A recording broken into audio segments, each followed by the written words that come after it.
TWR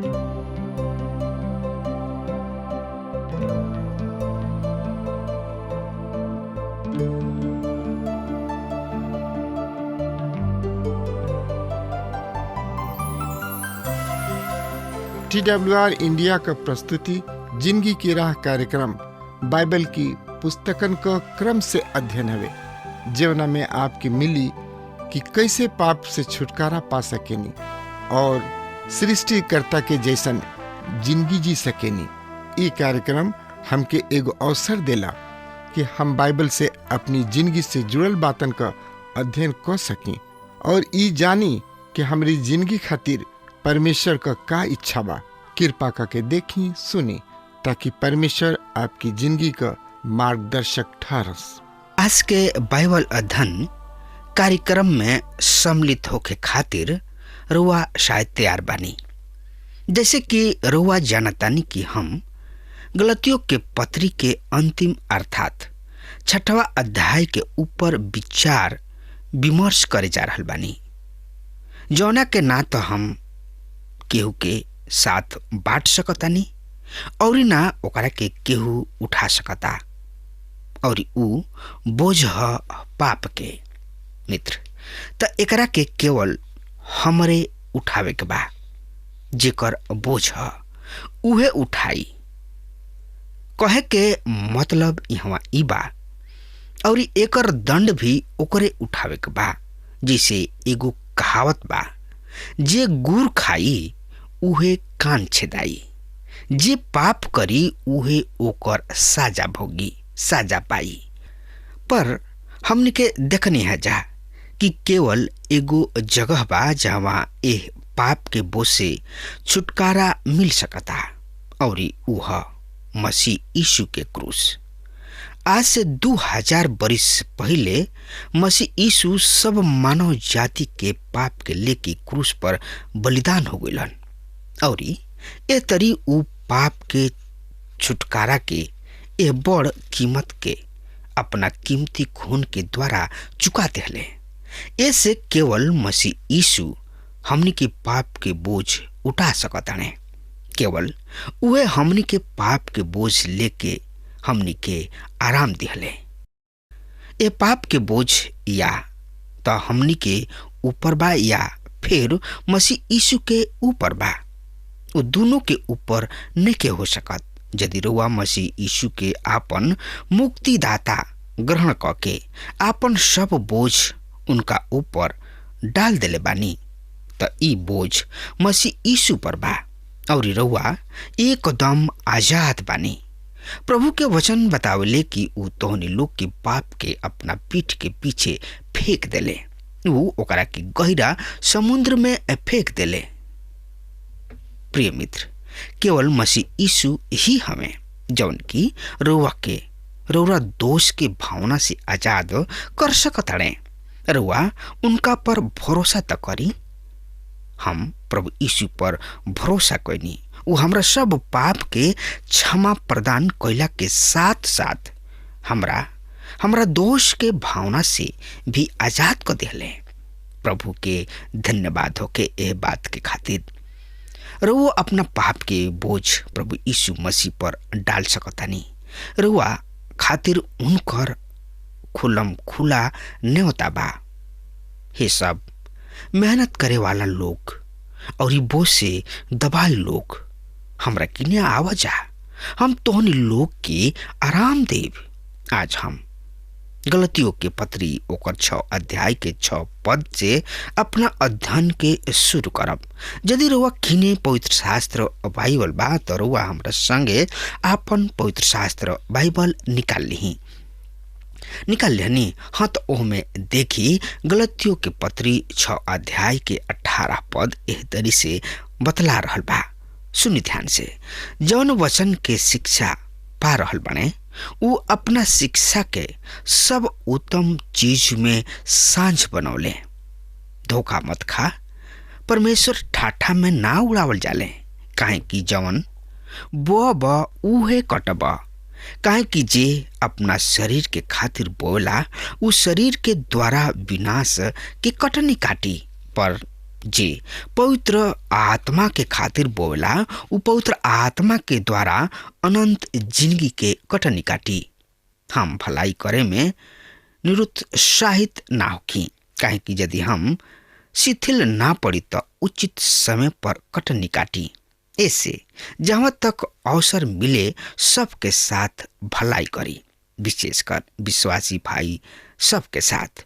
और 11वां पद में एह तरी लिखल बा, देखो हम कैसे बड़े बड़े अक्षर में अपना ही हाथ से तोहरा के लिख रहल बानी। जौन लोग शारीरिक दिखावा चाहेलन उहे तोहार खतना करवाए पर तुलल बने, केवल ऐसे कि मसीह के क्रूस के कारण उनका अत्याचार ना सहे के पड़े। कि ना तो खतना के कोनो महत्व बा और ना खतना रहित के, पर नया सृष्टि के जतना ये नियम पर चली है उनका पर, और परमेश्वर के इस्राएल पर शांति तथा दया होत रहे। अब से केहू दुख ना देव, काहे कि हम मसीह के दाग के अपना शरीर में ले ले फिरतानी। और आखिरी पद में लिखल बा, हे भाई लोग, हमरा प्रभु यीशु के अनुग्रह तोरा आत्मा के साथ रहे, आमीन। 6वां पद बड़ा ही विचित्र पद है। छात्र अपना शिक्षक के सब उत्तम चीज में सहभागी करे, और दूसरा शब्द में सीखे और सिखाए वाला दोनों प्रभु की बात के आपस में बांटे। रुआ अपना प्रचार के सहायता करी, और एक अर्थ रुआ अपना प्रचारक के सहायता करी, मदद करी। यदि कोनो आदमी रुआ के आत्मिक उपहार देता तो रुआ भी कर्तव्य बा कि रुआ उनका के भौतिक उपहार दी। प्रिय श्रोता मित्र भाई बहन, अब जब कोनो बड़ दुकान में रुआ प्रवेश करतानी और वहाँ अपन मन पसंद चीज के खरीद लेतानी, यानी कि प्राप्त कर लेतानी, पर जब रुआ काउंटर पर आए ना तो रुआ बिना कीमत चुकौले वो चीज के लेके नहीं जा सकत, यानी कि वो दुकान से बहरी रुआ वो चीज के साथ नहीं जा सकत। परमेश्वर के नियम ऐसा कठोर नहीं थे, पर फिर भी हमने के विचार कोई जरूरी बा कि हमने के सिखावे वाला के साथ अपन भौतिक आशीष के बाटल जरूरी है। 7वां पद ई पवित्र शास्त्र के बहुत ही महत्वपूर्ण पद है, जौन की जिंदगी के हर एगो क्षेत्र में लागू होला। प्रिय श्रोता मित्र भाई बहन, यदि रुआ एगो किसान हई तो रुआ यह नियम के भली भांति समझ सकतानी कि यदि रुआ खेत में मकई के बिया बोअब तो मकई ही प्राप्त करब, यानी कि मकई ही काटब, और यदि रुआ गेहूं बोअब तो गेहूं ही काटब। नैतिक जिंदगी में भी रुआ बोअब तो उहे काटब। यदि केहू बेविचार करेला तो ऊ ओकर फल भोगी। आज्ञा उल्लंघन करे वाला आज्ञा उल्लंघन के फल जरूर पाई। मनुष्य जैसन बोवेला उहे कटबो भी करेला। ई हमनी के जिंदगी के महान नियम है। परमेश्वर के नियम सच और ऊ अटल है। संत पौलुस हमनी के सचेत कर रहल बड़े, धोखा में मत रह। हम रउआ के एगो छोट कहानी सुनावे चाहतानी। एक खाली एगो प्रचारक एगो बंदी गृह में कैदी सब से मिले गोलन। उ एगो कैदी के अपना कैदी वाला कपड़ा जौन की जगह जगह से फाट गोल रहे सियत देखले। उ ओह कैदी से पूछले, का कुछ सियतड़ा का? कैदी कहलन, ना, जौन बोले बानी उहे काट रहल बानी। यदि रुआ अपराध ना करती तो ओकरा कैदी के कपड़ा काहे पहिरे के पड़ित। श्रोता मित्र भाई बहन, ए पद के वास्तविक अर्थ इहे है कि मनुष्य जौन बोवेला उहे काटेला। खुदाई के समय मिस्र के कोनो पिरामिड में गेहूं पावल गईल। 5000 बरिस पहले ई गेहूं वहां राखल गईल रहे। और 5,000 बरिस के बाद जब यह गेहूं के बोवल गईल तो उ गेहूं के ही रूप में उग आइल। उ दाना यानी कि बिया 5,000 बरिस बाद भी इ ना भूलल कि हम गेहूं हई।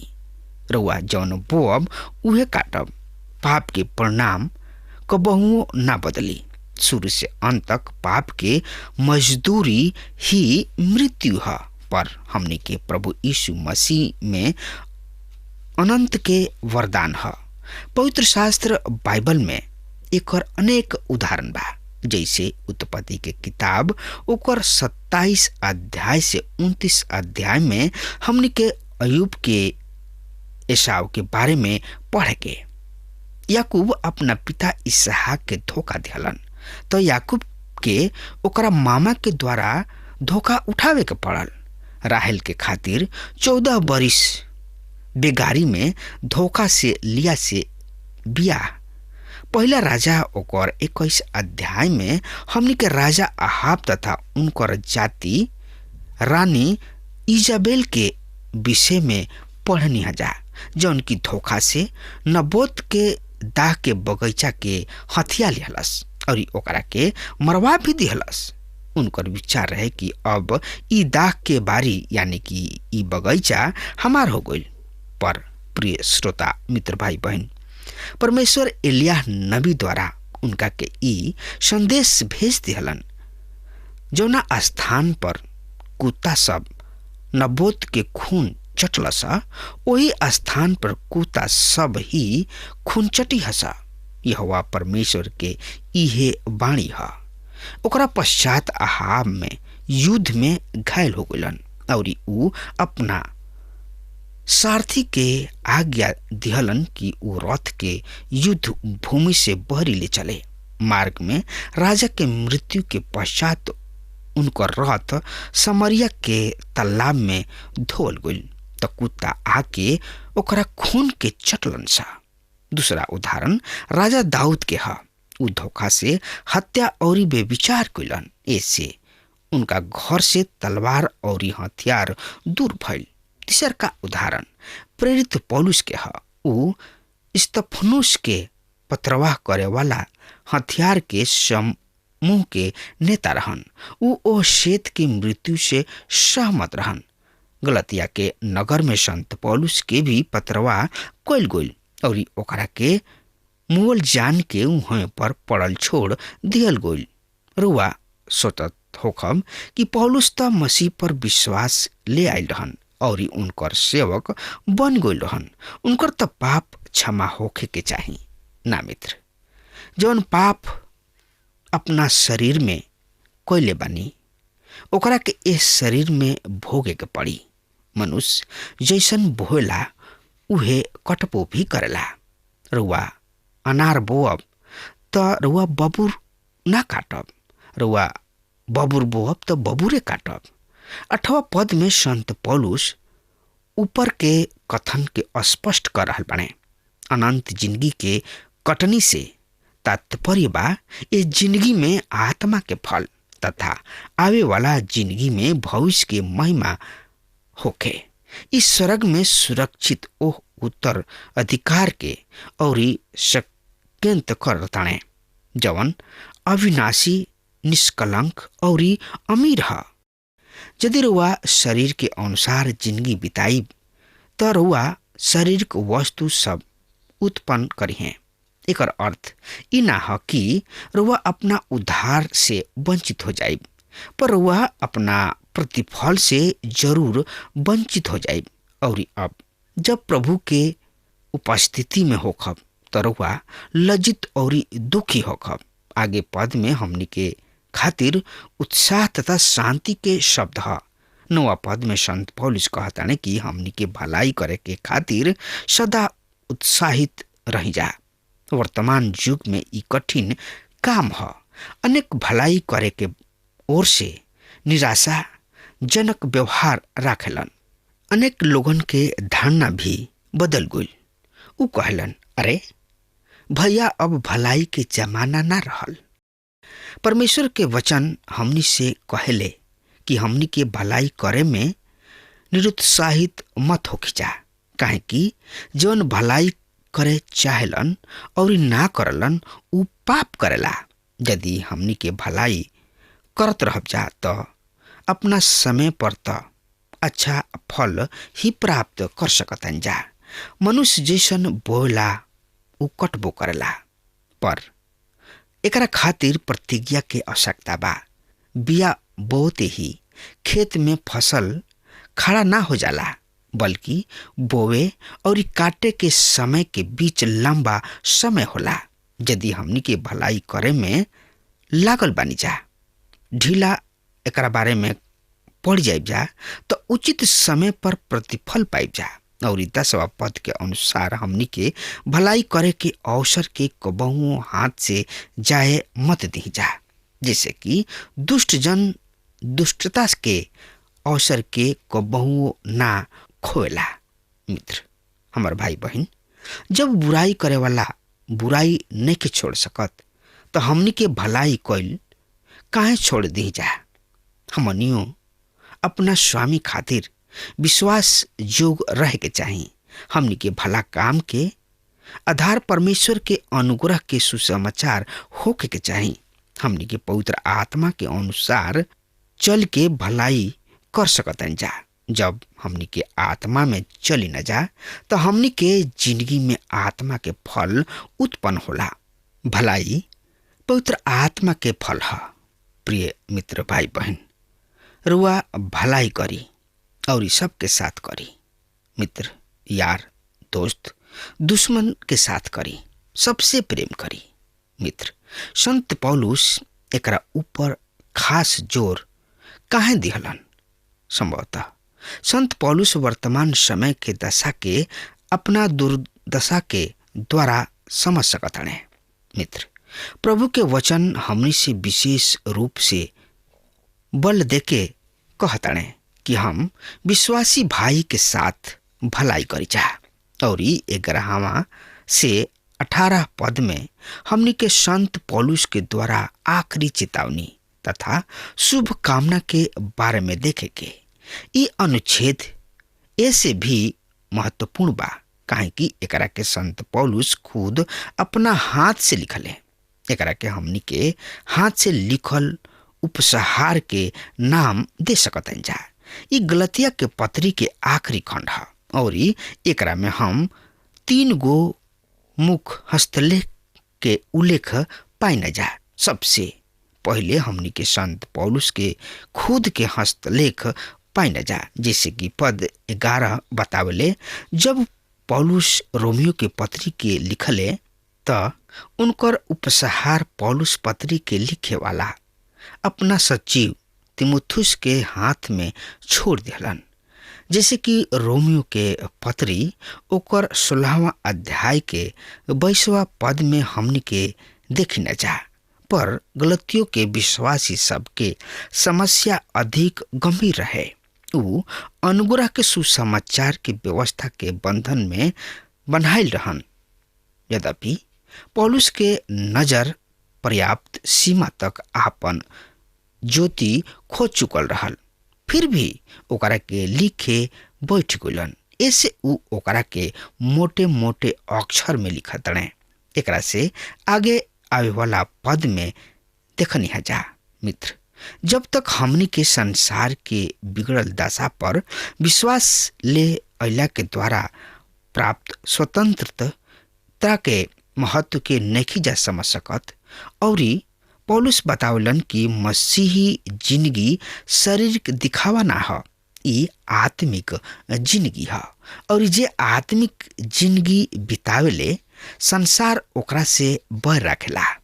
उ सतावल और मारल पीटल जाले।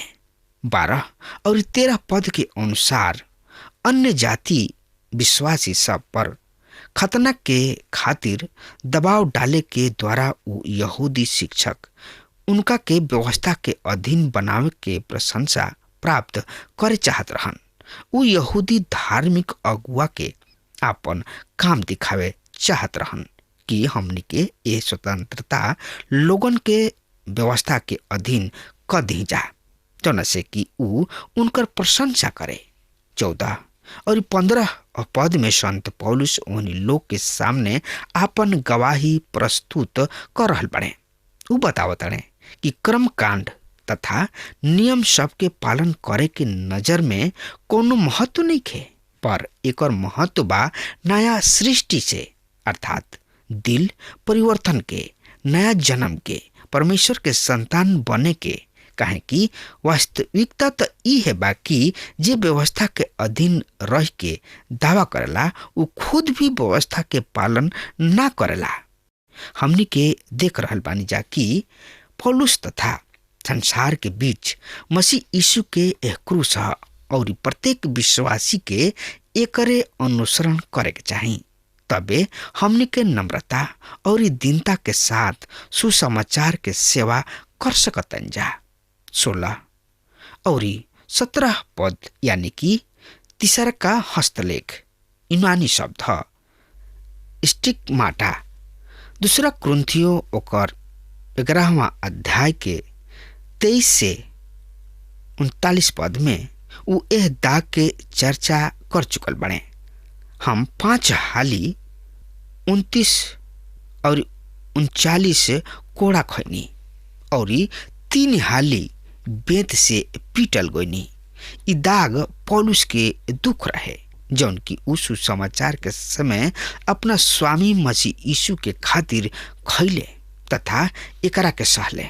का हमनी के ए तरीके दावा करे के साहस कर सकतन जा?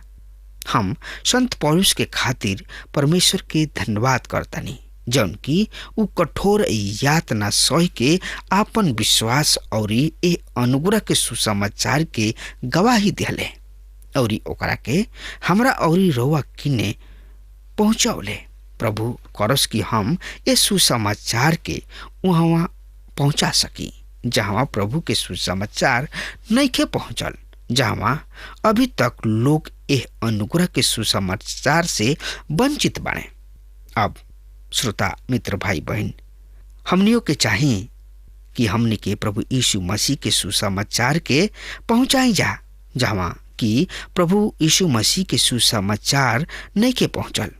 मित्र, अगर हमार बात रउआ सुन रहल बानी तो यही घड़ी यही वक्त प्रभु यीशु मसीह के चरण में आई और उनका से सीखी और अपन झोरा ली और प्रभु के सुसमाचार प्रचार करे खातिर चल पड़ी।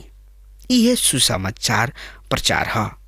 तो अगर हमार बात रउआ कान तक पहुंच रहल बा तो यही घड़ी इस समय बा कि रउआ चली और प्रभु के अनुग्रह में रउआ बनल रही। प्रभु सामर्थ दी है।